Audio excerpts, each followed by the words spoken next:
Hello guys, ഒരു സാധനം try ചെയ്തിട്ട് അതിന് ജെന്യൂൻ ആയിട്ടുള്ള റിപ്ലൈ കൊടുക്കുമ്പോൾ നിങ്ങളെ ആരെങ്കിലും കളിയാക്കാറുണ്ടോ? അതെ, നമ്മളായിട്ട് അത്രയും അടുത്ത ആൾക്കാർ നമ്മൾ എന്തായാലും കളിയാക്കും. അങ്ങനെ കുറച്ച് ആൾക്കാരായിട്ട് ഞാനിന്ന് ക്രീമി ഐസ്ക്രീംസിലാണ് വന്നിട്ടുള്ളത്. വാട്ടർ ബേസ്ഡ് ആണെങ്കിലും ക്രീം ബേസ്ഡ് ആണെങ്കിലും ഒരുപാട് ഓപ്ഷൻസ് ഉള്ള ഒരു ഐസ്ക്രീം സ്പോട്ട്.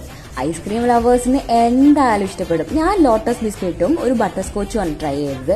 കൂടെ ഇരിക്കുന്നവരെല്ലാവരും അവിടുത്തെ എല്ലാ ഓപ്ഷൻസും ട്രൈ ചെയ്തു. മഴയുടെ തണുപ്പത്ത് ഒന്നുകൂടെ ഒന്ന് തണുപ്പിക്കാൻ വേണ്ടി ഒരു ഐസ്ക്രീം സ്പോട്ട് തിരഞ്ഞെടുക്കുന്ന ആൾക്കാരാണ് നിങ്ങളെങ്കിൽ നേരെ വിട്ടോ കത്രിക്കടവ് പാല ഇറങ്ങിക്കഴിഞ്ഞ് ലെഫ്റ്റ് സൈഡിലുള്ള നമ്മുടെ സ്വന്തം ക്രീമി ഐസ്ക്രീംസിലേക്ക്. ഇനി ക്രീമി ഐസ്ക്രീംസ് പോലെയുള്ള ഒരു സ്വീറ്റ് റിവഞ്ച് ആവാം. എന്നെ കളിയാക്കിയ എല്ലാവരെ കൊണ്ടും ഇത് കഴിപ്പിച്ച് അവരുടെ ജെന്യൂൻ ആയിട്ടുള്ള റിപ്ലൈ ഞാനും ക്യാപ്ചർ ചെയ്തു. പ്രതികാരം അത് വീട്ടാനുള്ളതാണ്.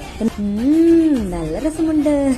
Water based, cream based, scoops എല്ലാം അവിടെ അവൈലബിൾ ആണ്, അതും ഡിഫറെന്റ് ഓപ്ഷൻസിൽ. അപ്പൊ ഇന്ന് വൈൻഡ് അപ്പ് ബൈ ശിവ. അപ്പൊ ഓക്കെ, ബൈ.